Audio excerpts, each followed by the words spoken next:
Hare Krishna, welcome back to my channel. और आज हम तैयारी कर रहे हैं शाम से।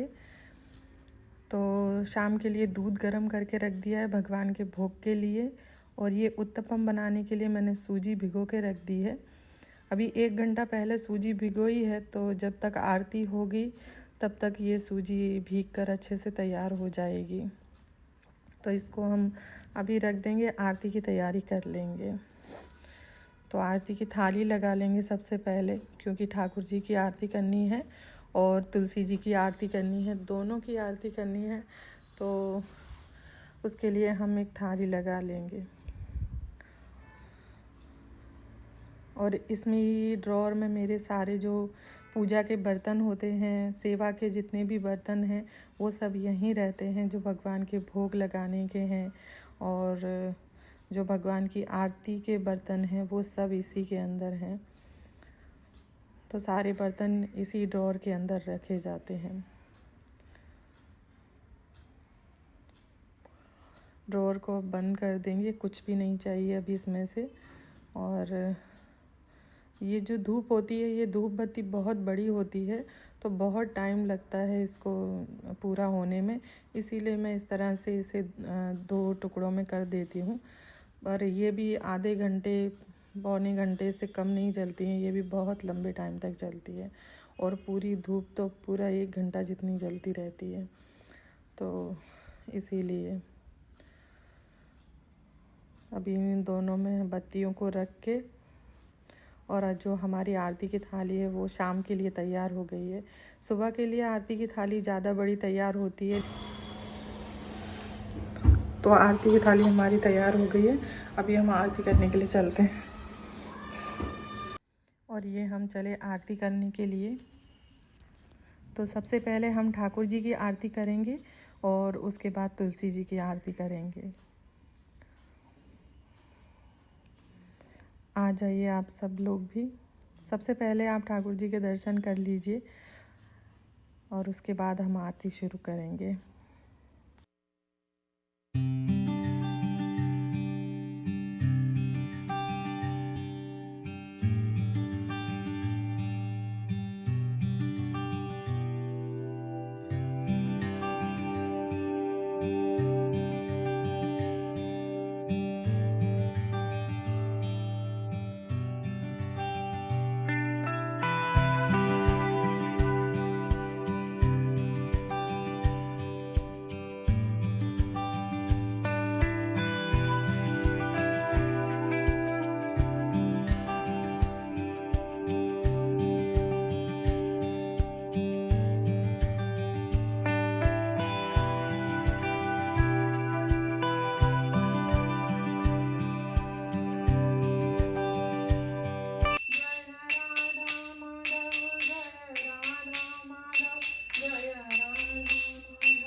राधा कृष्ण सेवा पावो बिना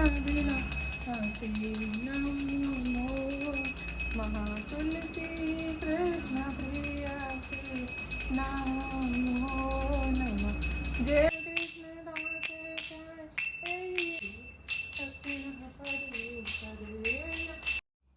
अब हम तुलसी जी को प्रणाम कर लेंगे और इसके बाद में आप सब भी आरती ले लीजिए। और अब भगवान को हमें भोग लगाना है, तो जो हमारा दूध गर्म किया हुआ रखा है उसी को हम भोग लगाएंगे। अभी दूध का भोग लगा देंगे, बाद में जब उत्तपम बन जाएंगे तो उत्तपम का भोग लगाएंगे। तो अभी ये दूध को एक बाउल में कर लेती हूँ मैं, और इसके अंदर थोड़ी सी हम शक्कर मिला लेंगे और उसके बाद हम भगवान को, ठाकुर जी को भोग लगा देंगे। तो कृष्ण को आप जो भी आपके पास अवेलेबल है वो आप भगवान को भोग लगा सकते हैं। भगवान को तो कुछ भी नहीं चाहिए, क्योंकि उन्हें किसी भी चीज़ का कोई अभाव नहीं है। ये हम अपनी खुशी से भगवान को भोग लगा सकते हैं। हर एक वस्तु का जो भी हम ग्रहण करते हैं उससे पहले ठाकुर जी को भोग लगाएंगे। और क्यों भोग लगाते हैं वो किसी दिन मैं आपको फिर बाद में बताऊंगी। जैसे कि भगवान ने बताया है कि क्यों उनको भोग लगाना चाहिए, इसीलिए हम उनको भगवान को भोग लगाते हैं। पर अभी हम दूध का भोग लगा देते हैं। तुलसी जी का पान मैंने रख दिया है दूध के अंदर, और दूध गुनगुना है, बहुत गर्म नहीं है, बहुत ठंडा नहीं है। अभी सर्दियां हैं तो गुनगुना दूध अच्छा लगता है पीने में, तो भगवान को उसी तरह से मैं दूध रख रही हूँ भोग में। ये उत्तपम के लिए कुछ वेजिटेबल्स हैं, तो इन्हें हम कट कर लेंगे एकदम बारीक बारीक। मैंने कैबेज, टमाटर और शिमला मिर्च ली है और एक हरी मिर्ची ली है। इसके अंदर आप बीन्स भी कट करके डाल सकते हैं एकदम बारीक बारीक, अगर आपको अच्छी लगती है तो। और यहाँ पर मैं दिखा रही थी आपको कि ये जो चाकू है ये बहुत अच्छा है और इतनी अच्छी चॉपिंग होती है इससे, क्योंकि मेरे पास बहुत अच्छे और बड़े साइज़ के चाकू भी हैं, लेकिन उनसे इतनी अच्छी चॉपिंग नहीं होती जितनी अच्छी इससे चॉपिंग होती है। अगर ये चाकू मुझे मिलेगा तो मैं इसका लिंक डिस्क्रिप्शन बॉक्स में रख दूँगी, तो अगर आप चाहें तो देख सकते हैं इसे। लेकिन ये बहुत अच्छा है। मैंने इतने चाकू यूज़ किए लेकिन ये मुझे सबसे अच्छा लगा, और इतनी अच्छी चॉपिंग होती है इससे, एकदम बारीक बारीक चीज़ें कटती हैं। तो पत्ता गोभी को हम एकदम बारीक बारीक काट कर लेंगे। इसके अंदर बारीक कटा हुआ हरा धनिया भी बहुत अच्छा लगता है, लेकिन इस समय तक मेरे पास हरा धनिया नहीं था, और टमाटर भी एक ही है इसमें, 1-2 टमाटर और जाते, पर नहीं थे मेरे पास इस समय टमाटर और हरा धनिया। तो जितनी सब्जी है मैंने सोचा उसी से काम चला लेते हैं। तो एकदम बारीक बारीक इन पत्ता गोभियों को कट कर लेंगे हम। और अभी सर्दियां हैं तो बहुत अच्छी सब्जियां मिलती हैं, तो आपको जितनी ज़्यादा हो सके उतना हरी सब्जियों को इस्तेमाल करना चाहिए। और बहुत अच्छी फ्रेश सब्जियां आती हैं और वो अच्छी भी लगती हैं खाने में, मीठी होती हैं एकदम, उनका टेस्ट भी बहुत अच्छा होता है। और यहाँ देखिए आप, मैंने जो हरे धनिए हैं वो मंगवा लिए हैं नीचे से, क्योंकि बच्चे इस समय तक फ्री नहीं थे, शाम का टाइम था और उनका लेक्चर होता है। तो नंदिनी जब फ्री हो गई तो उसने कहा कि मैं लेके आ जाती हूँ नीचे से, मेरा लेक्चर ख़त्म हो गया है। तो मैंने कहा ठीक है ले आओ, तो वो हरा धनिया और टमाटर लेके आ गई है। तो अभी हम और 1-2 टमाटर इसमें से डाल देंगे और बारीक कट करके हरा धनिया भी डालेंगे। हरे धनिए से थोड़ा अच्छा टेस्ट आ जाता है इसके अंदर और अच्छा लगता है उत्तपम।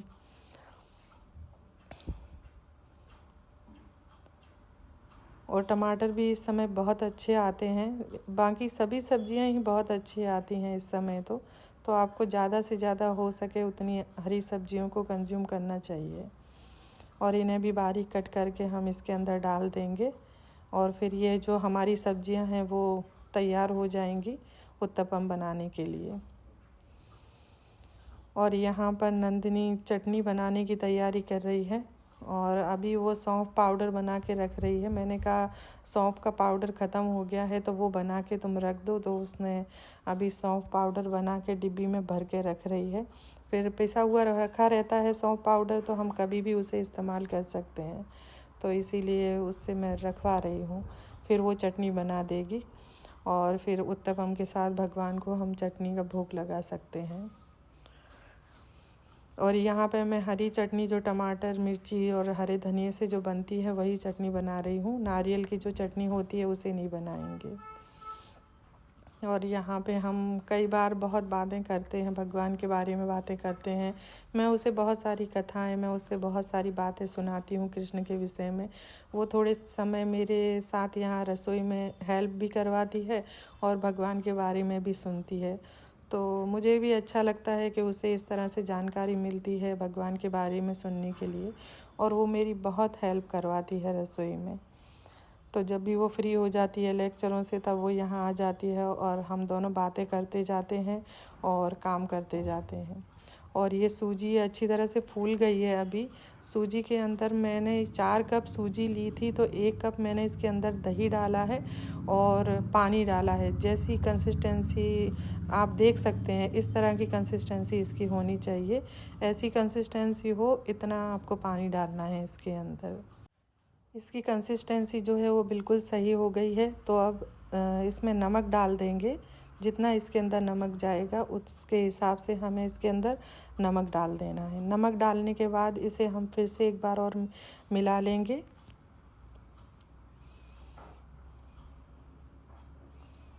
और ये आप देख सकते हैं कि ये बैटर बिल्कुल तैयार हो गया है। अब इसके अंदर मैंने इनो होता है ना, वो इनो फ्रूट सॉल्ट जो होता है वो डाला है। जो रेगुलर वाला इनो फ्रूट सॉल्ट आता है ना, वही डालना है। तो मेरे पास ये डिब्बी थी। अगर आपके पास पाउच है तो लगभग 2 पाउच के हिसाब से डाल दीजिए। इससे बहुत सॉफ्ट और फ्लफ़ी जो उत्तपम है वो बनेंगे। थोड़ा सा हम पैन के ऊपर घी डालेंगे और घी में जो उत्तपम होते हैं वो ज़्यादा अच्छे बनते हैं। आप चाहें तो वेजिटेबल ऑयल होता है उसमें भी बना सकते हैं। अब इसके ऊपर जितना बड़ा आपको उत्तपम चाहिए उतना आप बैटर डाल दो।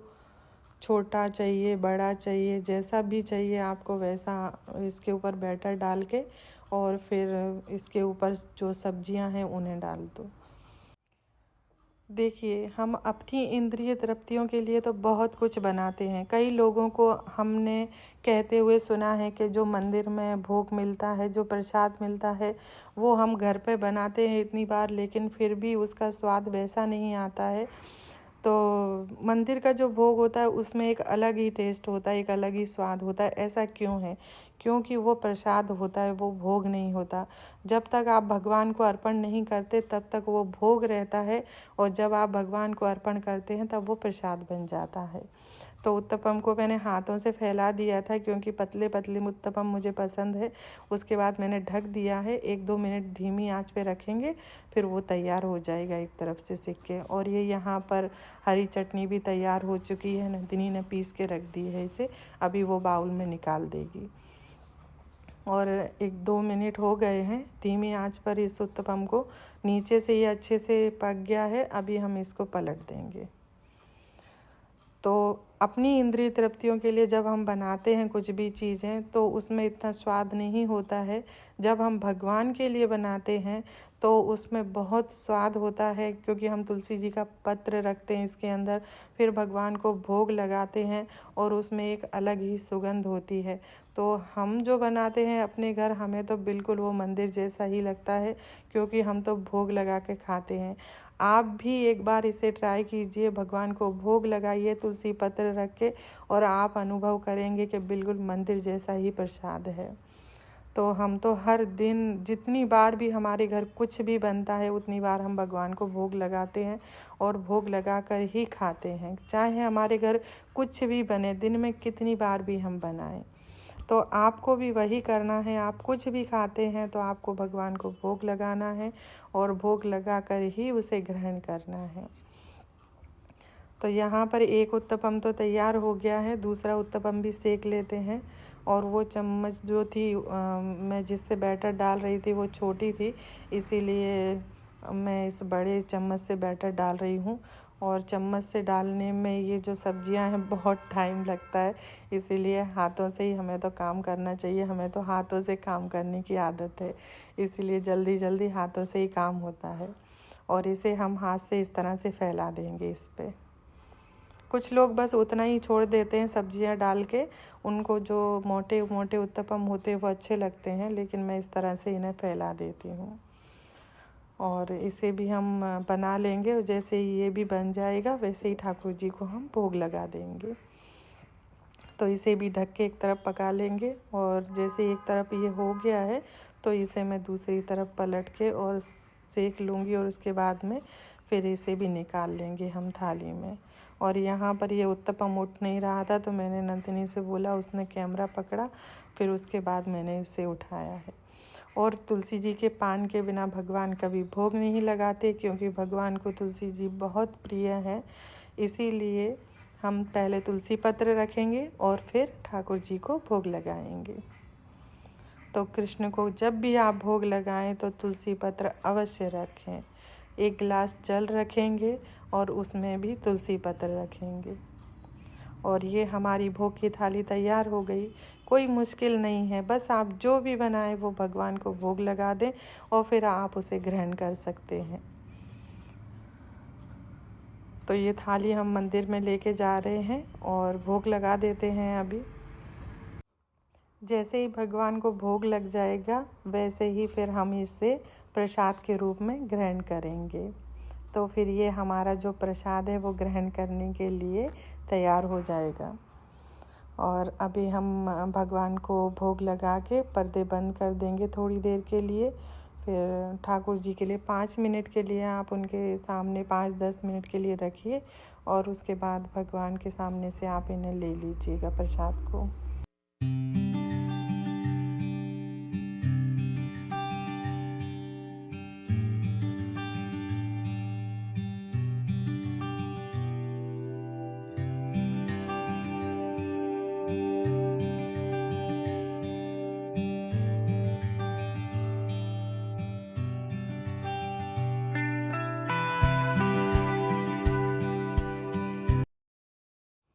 भोग लग गया है और नंदिनी प्रसाद खाने भी बैठ गई है और मैं उसे पूछ रही थी कैसा बना है। मैं ठाकुर जी को भी पूछती हूँ हमेशा कि कैसा बना है और फिर बच्चों को भी पूछती हूँ कि कैसा बना है और वो बोल रही है कि बहुत अच्छा बना है और बहुत ही टेस्टी बने हैं। तो चलिए और जो हैं सारे वो बना लेते हैं, उसके बाद फिर हरे कृष्णा। आज का जो भोग है वो बहुत ही अच्छा बना था और आप भी ज़रूर ट्राई कीजिएगा। अगर आपको अच्छा लगे तो मुझे कमेंट करके ज़रूर बताइएगा। ठाकुर जी को ज़रूर भोग लगाइएगा, उससे आपका जो भोग है वो प्रसाद में बदल जाएगा और बहुत मतलब जैसे आप मंदिर में प्रसाद ग्रहण करते हैं बिल्कुल वैसा ही प्रसाद लगेगा वो। तो घर में ट्राई करके मुझे बताना कि कैसा बना है। और बस मैंने सोचा कि वीडियो के लास्ट में आप लोगों को बता दूं कि बहुत ही अच्छा प्रसाद बना था और जितनी भी हमने सेवा की अभी शाम के टाइम पर वो सब के बारे में आपको थोड़ा बता दूं कि जो शाम की आरती है वो आरती जैसे समय चेंज हो जाता है, जैसे सीज़न होता है उस हिसाब से होती है कि सर्दियों में अलग समय हो जाता है, गर्मियों में अलग समय हो जाता है। तो अभी अंधेरा जल्दी हो जाता है तो 6:30 बजे तक आरती हो जाती है और गर्मियों में 7 बजे के बाद सूर्यास्त होता है तो 7 साढ़े सवा 7 तक आरती होती है। तो शाम की जो आरती होती है वो, और सुबह की आरतियों का भी समय अलग होता है, सर्दियों की आरती का समय अलग होता है, शाम की आरती का समय अलग होता है। तो ये कैसा लगा आपको मुझे ज़रूर बताना और मैं कोशिश कर रही हूँ कि ज़्यादा से ज़्यादा आप लोगों के साथ शेयर करूँ भगवान के विषय में, कृष्ण के बारे में आपको ज़्यादा से ज़्यादा बताऊँ। जितना मैंने पढ़ा है, जितना मैंने सुना है हमारे गुरु श्रील प्रभुपाद जी से, और उनके जैसा गुरु मैंने कहीं नहीं देखा और पता नहीं मैं कहीं उनके जैसा गुरु कोई देख पाऊँगी, क्योंकि उन्होंने जितनी अच्छी तरह से मुझे कृष्ण से मिलाया है मुझे किसी ने नहीं मिलाया। और वो मेरे मार्गदर्शक हैं। उन्होंने मुझे बताया कि कृष्ण कौन है और उन्होंने बताया कि आपको भी सबको बताना है कि कृष्ण कौन है, उनकी सेवा क्यों करनी चाहिए, उनकी हम सब सेवा क्यों कर रहे हैं। और ये सब उन्होंने जो भी बताया है वो कुछ अपने मन से नहीं बताया है, शास्त्रों के अनुसार बताया है और वो सब मैंने स्वयं पढ़ा है कि हाँ ये सब लिखा हुआ है। और श्रील प्रभुपाद जी जो हैं वो हमेशा कहते हैं कि आपको अपने मन से कुछ भी कहने की आवश्यकता नहीं है, क्योंकि ज़रूरत ही नहीं है। आप सिर्फ उतना बोलिए जितना भगवान ने कहा है। तो हम उतना ही बोलने का प्रयास कर रहे हैं जितना भगवान ने कहा है, जैसा हमारे गुरु महाराज ने कहा है। तो हमारे गुरु महाराज की हम पर बहुत ही कृपा है जो आज हम कृष्ण की सेवा कर पा रहे हैं और उनके चरण कमलों से हम इस तरह से लगे हुए हैं। और मैं प्रार्थना करूंगी कि आप सब भी जितने भी लोग भगवान की सेवा करना चाहते हैं या कर रहे हैं तो उन सभी पर जो गुरुदेव हैं उनकी कृपा हो और आप भी उन्हें अच्छी तरह से जान सके। तो ज़्यादा से ज़्यादा हो सके तो प्रभुपाद जी के लेक्चर सुनिए। उनके हिंदी लेक्चर भी हैं और अंग्रेजी में भी हैं। अंग्रेजी में ज़्यादा हैं क्योंकि उन्हें अंग्रेजी और उनकी जो भाषा है वो बंगला भाषा है, तो उन्हें अंग्रेजी बहुत अच्छी तरह से आती थी, इसीलिए उन्होंने अमेरिका से प्रचार करना शुरू किया। तो उनके अंग्रेजी भाषा में भी बहुत हैं और हिंदी भाषा में थोड़े हैं, लेकिन जितने भी उन्होंने प्रवचन दिए हैं उतने बहुत अच्छे दिए हैं और वो आपको बहुत अच्छी तरह से समझ आएंगे और आपके समझने के लिए काफ़ी हैं वो। तो मैं उन्हें सुनती हूँ, जितना सुन सकती हूँ उतना मैं कोशिश करती हूँ और बार बार सुनती हूँ। ऐसा नहीं है कि एक लेक्चर एक बार सुन लिया, उन्हें कई बार सुनती हूँ मैं। तो ये हमारा मार्गदर्शन करेंगे और कृष्ण भक्ति में हमको आगे बढ़ाएंगे। हम सभी को कृष्ण भक्ति में आगे बढ़ना है, इस संसार में रहते हुए ही बढ़ना है। हमें अलग नहीं होना है और ना हम हो सकते हैं, ना हम परिवार को छोड़ सकते हैं, ना हम घर को छोड़ सकते हैं। लेकिन इन सब के साथ रहते हुए भी, हम गृहस्थी में रहते हुए भी कैसे कृष्ण भक्ति कर सकते हैं, ये आप प्रभुपाद जी के लेक्चरों से समझ सकते हैं। तो उनके हिंदी या अंग्रेजी जो भी आपको भाषा समझ आती है वो आप सुन सकते हैं। और उनके जो लेक्चर हैं वो यूट्यूब पे अवेलेबल हैं और बहुत सारे हैं। तो बस मैं इतना ही कहना चाहती हूँ कि आप सब कृष्ण की सेवा में लगे रहिए और उनका ध्यान करते रहिए और भगवान के चरण कमलों से आप कभी दूर मत होइएगा। और यहीं सुख है और कहीं भी सुख नहीं है। तो हरे कृष्णा, फिर मिलते हैं अगले वीडियो में। तब तक के लिए आप सभी अपना ध्यान रखिएगा और भगवान का स्मरण कीजिएगा। हरि बोल। जगत गुरु श्रील प्रभुपाद जी की जय हो।